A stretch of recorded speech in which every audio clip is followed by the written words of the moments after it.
बिस्मिल्लाहिर्रहमानिर्रहीम। प्यारे बच्चों, आज मैं आप लोगों को खाना खाने के बाद की दुआ सिखाऊंगी। तो चलिए अब हम स्टार्ट करते हैं। अल्हम्दुलिल्लाहिल्लज़ी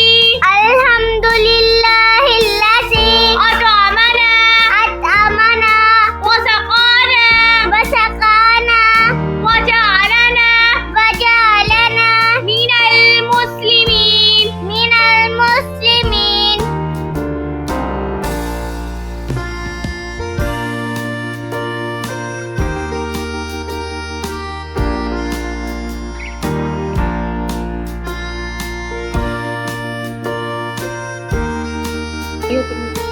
बिस्मिल्लाहिर्रहमानिर्रहीम। प्यारे बच्चों, आज मैं आप लोगों को खाना खाने के बाद की दुआ सिखाऊंगी।